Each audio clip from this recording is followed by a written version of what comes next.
Shalom, shalom à l'Éternel, Jéhovah notre Dieu, assis sur le trône, seul soit la gloire, car il règne pour toujours.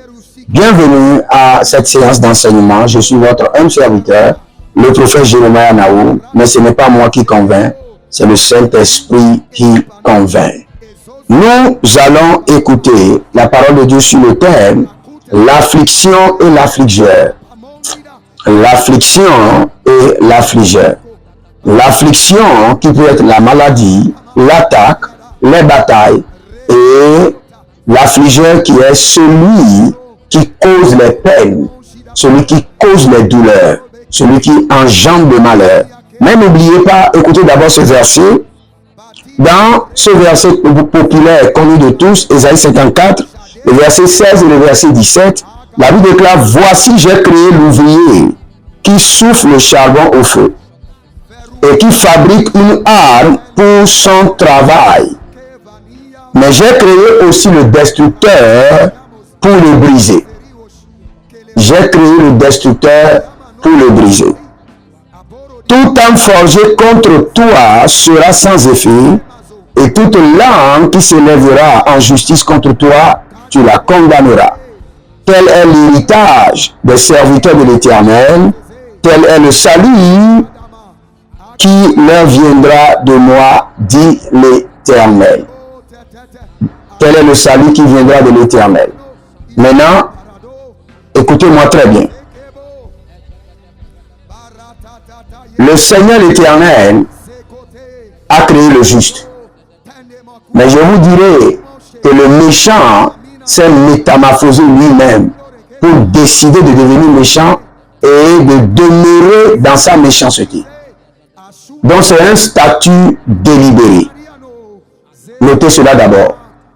L'affligeur a pris un statut délibéré, a choisi de lui-même de demeurer affligeur et d'afflicter les autres. Dans la Bible, nous pouvons rapidement voir quelques-uns qui ont affligé le peuple de Dieu ou affligé les hommes. La première personne, vous pouvez voir le géant Pharaon. Après le Pharaon, vous pouvez voir le Goliath. Pharaon, Goliath, et vous pouvez voir Hérode. Quand vous entendez le nom de ces trois personnes, c'est la caricature d'un homme, d'un géant, d'une géante qui afflige, et qui afflige délibérément, et qui afflige pour le plaisir, et qui afflige avec des armes, et qui continue à affliger. Et lorsque vous êtes dans cette situation, et il y a un géant, un affligeur, comme Hérode, comme Goliath, comme Pharaon, vous devez vous lever, frère. Vous devez vous révolter. Et la première des choses que vous devez noter, d'abord, que vous devez corriger, vous devez comprendre d'abord qu'il y a l'affligeur interne et externe. Il y a d'autres personnes, personne ne les afflige. C'est eux-mêmes qui s'affligent, qui s'auto-affligent de l'intérieur. Sans tuer l'affligeur intérieur, vous ne pouvez pas tuer et exécuter l'affligeur extérieur. Parce que l'affliction vient pour demeurer, pour détruire. L'affliction ne vient pas juste pour vous affliger aujourd'hui et repartir demain. Non. L'affliction vient pour détruire, ruiner, saccager et continuer à faire du mal. Donc vous devez comprendre que lorsqu'il y a d'affliction dans votre vie, d'affliction de longue durée, la première des choses que vous devez faire, vérifier s'il n'y a pas une affliction interne. Et je peux vous dire, la première affliction interne, d'abord, c'est le péché. C'est le péché. C'est le péché. Deuxième affliction interne, c'est l'ignorance. Pour ceux qui disent, non, un jour Dieu va se lever pour me défendre. Le Seigneur sait que je suis injuste.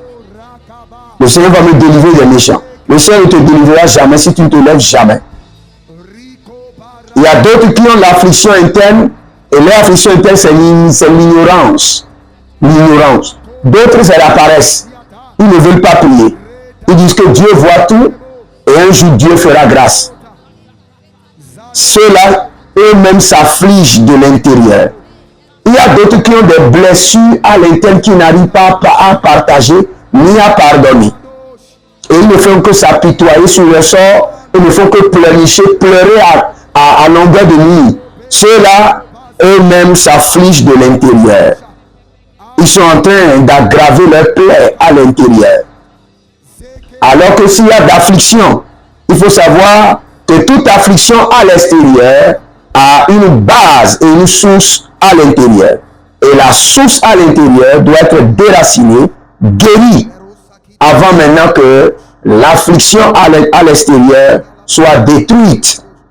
Je répète, s'il y a une affliction dans votre vie qui a duré des années, sachez que cette affliction a une source à l'intérieur qui doit être détruite d'abord ou guérie ou cicatrisée afin que l'affliction à l'extérieur soit guérie. Marateko chate, chateko va, chateko vari katosko, shanina tete, elekete brusakutas. Je prie pour une dame. Vous avez quelqu'un à déféquer dans votre environnement, mais de manière mystérieuse. Quand vous venez, vous cherchez, vous sentez l'odeur. Vous cherchez, vous ne retrouvez rien. Que la main de l'Éternel vous délivre, que sa puissance vous libère. Au nom de Jésus-Christ de Nazareth. Donc, je dis d'abord qu'il y a l'affliction interne et l'affliction externe. Faites tout pour être guéri de l'affliction interne et levez-vous pour attaquer. L'affliction interne, parfois, il ne faut pas d'attaque. Il faut se repentir, prendre des décisions, retrouver la force, retrouver son courage, se pardonner soi-même, demander pardon à Dieu, mais l'affliction à l'externe s'attaque. C'est un combat, c'est de la guerre. Il faut un affrontement. Pas de négociation pour cela. Parce que vous êtes devant Goliath, vous êtes devant Pharaon, vous êtes devant Hérode, vous êtes devant le juge unique, vous êtes devant Naaman le Syrien. Vous devez vous lever. Oh Shadadaba et Totoshkabahadus. Les Cabrados Koda, les Brosudabrahi, les Autokerados. Donc quand je parle de l'affligeur, comme je vous ai dit, c'est celui qui inflige la souffrance. Ça peut être un homme, ça peut être un esprit, un oppresseur, un ennemi, ça peut être un démon, ça peut être une entité, ça peut être une force satanique, ça peut être un hôtel, ça peut être une alliance maléfique. Et dans ce cas, pour être libéré, vous devez discipliner votre vie dans la prière, dans le jeûne, dans la sainteté et maintenant passer au jugement, à la destruction. Et vous devez comprendre que vous devez détruire d'abord l'arme. L'arme de l'affligeur et l'affligeur. L'arme de l'affligeur et l'affligeur. Vous savez, les affligeurs exploitent toujours la vie des faibles, profitent des faibles. Et l'un des affligeurs de la Bible, c'est Jézabel, dans 1 Roi 21. Vous devez vous lever dans la colère. Et quand vous voyez la persécution intense quelque part, il y a un affligeur.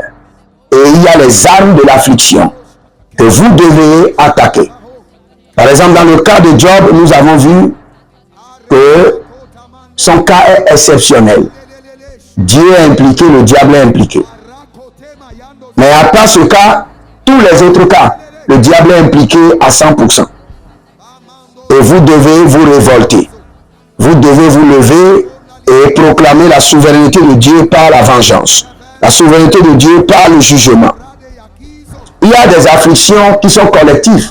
Vous allez voir, toute une famille est dans une affliction. Toute une famille. Toute la famille est malade. Vous voyez, toute une famille, tout le monde est pauvre. Ou toute une famille, personne ne réussit, personne ne voyage, personne ne trouve du travail. Dans la famille, les filles ne se marient pas. C'est une affliction collective. Et dans cette affliction collective, il y a un affligeur et il y a les armes de l'affliction. Parfois, ça peut être un réseau d'affligeurs, parce qu'ils sont nombreux. Ça peut être tout un couvent satanique qui est mobilisé contre vous. Un contingent de légions de démons. Ça peut être toute une puissance de l'enfer. Et quel qu'en soit cela, toute arme forgée contre moi sera nulle et sans effet. Cela veut dire que vous devez attaquer l'arme de l'affligeur et l'affligeur lui-même, ou les armes de l'affligeur et le réseau des affligeurs, et les exécuter par la vengeance de l'Éternel. Et vous devez comprendre que l'Éternel n'est pas d'accord avec l'affliction. Le Seigneur ne n'aime pas voir ses enfants être tourmentés, être maladifs, souffrants. Non, l'Éternel ne prend pas plaisir dans ça. C'est le diable et ses agents qui prennent plaisir. Ne vous posez jamais la question. Est-ce que Dieu n'est pas dans cette affliction? Dieu n'est pas dans cette affliction. Levez-vous. Levez-vous et commencez par prier. Et invoquer, réclamer la justice divine. Réclamer la vengeance de l'Éternel. Réclamer la justice divine et réclamer la vengeance de l'Éternel. L'Éternel n'est pas impliqué dans votre affliction. Et vous devez comprendre, Jésus-Christ a été affligé pour que vous ne soyez pas affligés. Le Jésus-Christ a été affligé pour que les armes de l'affliction et le contrôle et l'emprise de l'affligeur ne puissent pas avoir de contrôle sur votre vie. Que vous pouvez voir cela dans Matthieu 27, le verset 46. Et Jésus-Christ nous a donné la victoire sur l'affliction et l'affligeur, en nous donnant la victoire sur la mort. Alors, vous pouvez voir cela dans Colossiens chapitre 2, le verset 15, Hébreux chapitre 2, le verset 14. Donc, tout croyant affligé doit comprendre que Jésus-Christ a déjà cloué l'affliction et l'affligeur à la croix. Et que l'affliction ne doit plus demeurer dans votre vie. Vous pouvez recevoir des attaques, paf, ça part. Mais quand ça s'installe, ça prend des jours, des mois, des années et des années. Et maintenant, vous êtes bloqué, confus. Sachez que cette affliction vient de l'enfer. Et vous devez vous lever. Je prie pour vous rapidement.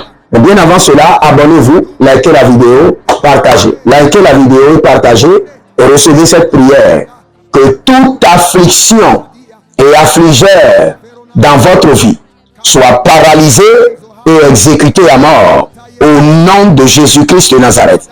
Ah, les mando zoma et zoba, digadia dagia, diko de yeus, agatia gatia ketoru kazi azoe, darona basente, darona valia tete, darona vasente, inomoko tabahus, Abruno lombre zevena zeve zevena zeve. Ayadaga daga daga. Aborogigo lokosh. Osibrani na mazipreda. Ezibrani na mazubrende. Ezibrani ma kobrentete. Ezibrani na kabrundosh. Ebelerundo shata shatahe. Agabani na matebetebe. Libon tabada. Azove kabaria. Kobada kobada kabaria. Adosu de grehandias. Vous êtes libérés de toute affliction au nom de Jésus-Christ de Nazareth. Abonnez-vous, likez la vidéo, partagez, inscrivez-vous à l'école prophétique Les Aides en Action, à l'Institut biblique L'aide de la Révélation. Et surtout, vous pouvez demander un entretien VIP, 30 minutes d'appel vidéo pour la prière et le prophétique et la délivrance, et vous verrez la gloire de Dieu. Libérez votre dîme, libérez votre donation de tout votre cœur librement et soutenez l'œuvre de Dieu et vous verrez la gloire de Dieu. Shalom et à bientôt. Écrivez dans les commentaires avant de partir. L'Éternel a parlé, l'Éternel a agi. Shalom.